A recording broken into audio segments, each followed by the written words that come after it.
జగ్గంపేట మండలం ఇరిపాకలో టీడీపీ నేత జ్యోతుల నెహ్రూ కుటుంబం ఎంతో ప్రతిష్టాత్మకంగా చేపట్టిన కోటి పార్థవలింగాల మహారుద్రాభిషేకం కార్యక్రమాన్ని అమరావతికి చెందిన శ్రీ శైవక్షేత్ర వ్యవస్థాపక పీఠాధిపతులు భారత ధర్మదేవత ఋషిరత్న బిరుదాంకితులు శ్రీ శ్రీ శ్రీ శివస్వామి ఘనంగా ప్రారంభించారు. ముందుగా జ్యోతుల నెహ్రూ మణి, జ్యోతుల నవీన్, లక్ష్మీదేవి, తోట సర్వారాయుడు, సునీత దంపతులతో కలిసి 24 జంటలు విఘ్నేశ్వర పూజ, పుణ్యహవాచనం, పరిషత్, రక్షాబంధం, పంచగవ్య ప్రాసనం, దీక్షాధారణ, గోపూజ, వేద పారాయణం, యాగశాల ప్రవేశం, మహాన్యాస పారాయణ, జ్యోతిర్లింగాల ఏకాదశ రుద్రాభిషేకం నిర్వహించారు.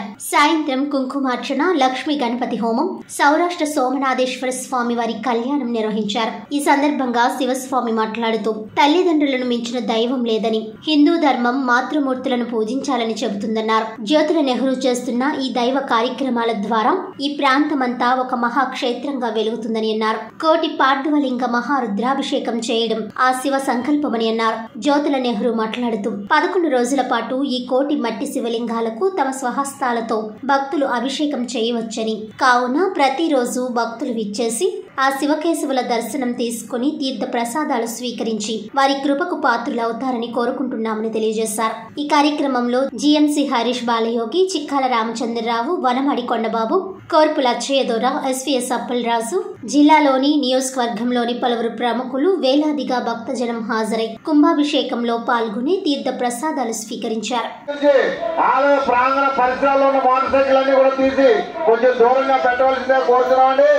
మరి కొద్దిసేపు ఆలయం చుట్టూరు కూడా మోటార్ సైకిల్ ఏర్పాటు చేశారు, పార్కింగ్ చేశారు. వీటన్నింటినీ కూడా తీయవలసిందిగా కోరుతున్నాం.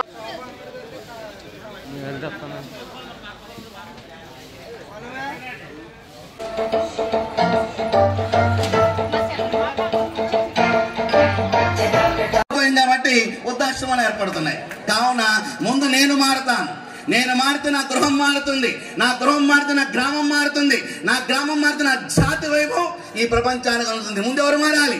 నేను మారాలి. కావున ఆ మార్పు కోసం మాత్రమే ఈ వేదిక. నేను సన్మానించుకోవడాకో, వారిని నేను పొగడతాకో, వారిని నన్ను పొగడతాకో, దక్షిణాలతో పట్టుకెళ్తాక మేము రానా, తయారు చేయాలి, వ్యవస్థను తయారు చేయాలి, వ్యక్తి నిర్మాణం చేయాలి, శీల నిర్మాణం చేయాలి. ఆదర్శ మానవ జీవన విధాన విలువలు ఎలా ఉంటాయో తర్వాత తరాల వారికి అందజేయడాకే ఈ నిరంతరం సాగే ఈ వారోత్సవాలు, పక్షోత్సవాలు, మాసోత్సవాలు, ఆయనోత్సవాలు, వార్షికోత్సవాలు, బ్రహ్మోత్సవాలు ఇవన్నీ కూడా మన భారత ఋషిష్యులు ఇచ్చిన గొప్ప సంలింగాలు.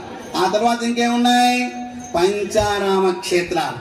అవును కదా, పాలకొల్లు, భీమవరం, అమరావతి పంచారామ క్షేత్రాలు. ఇక్కడ ఋషి ప్రతిష్టలు, ముని ప్రతిష్టలు, దేవతా ప్రతిష్టలు, స్వయంభూగా స్వామివారు వెలిసిన క్షేత్రాలు, మానుష ప్రతిష్టని ఈ ప్రతిష్టా సంకల్ప విధానాల్లో 5 రకాలు ఉంటాయి. కలియుగంలో కృతయుగం రసలింగార్చన చేసేవారు, త్రేతాయుగం రత్నలింగార్చన చేసేవారు, ద్వాపరయుగం సాక్షాత్ కృష్ణ పరమాత్మ స్ఫటికలింగానికి అర్చనాభిషేకాలు చేసేవారు. కలియుగంలో తరించాలంటే ఏమి చేయాలంటే బాణలింగము లేదా పార్థవలింగము, ఒక మృత్తిక ద్వారా శివలింగాన్ని చేసి దాన్ని అర్చన చేస్తే దాని యొక్క స్థితి అమోఘమైనదిగా చెప్పబడింది. అన్ని శివలింగాల కన్నా అత్యుత్తమైనది పార్థవలింగార్చన. పార్థవలింగార్చనలో 32 రకాల పార్థవలింగార్చన స్పష్టంగా చెప్పబడింది. ఇది డబ్బులుండే చేసే ప్రక్రియలు కాదండి, డబ్బులుండే చేసే ప్రక్రియలు కాదు ఇవి. యోగం, ఆ సంకల్పం యొక్క దృఢ చిత్తం. మరి ఈ ఋత్వికులు మా బ్రాహ్మణోత్తములు వారందరి యొక్క సంకల్పం చెప్పారు. వారు కూడా పాల్గొంటాము. వారి మనసులో దానికి స్థిరత్వాన్ని, దృఢత్వాన్ని చేసే క్రియకి చేయూతను అందించడం కూడా ఎంతో యోగమైన విషయం అండి. మరి ఇటువంటి గొప్ప విషయంలో మనం పాల్గొన్నాం. ఆఖరికి నేనే ఈ అర్చనలో కూర్చున్నాను, నాకు మరణం సమీపించింది.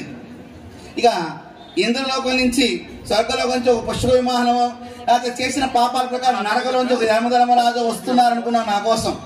నేను ముగిస్తాను. సాయంత్రం కనుక మీరు వస్తే కనుక మరిన్ని మంచి విషయాలు చెప్పుకుందాం. అందరూ నమస్కారం, వద్దులండి.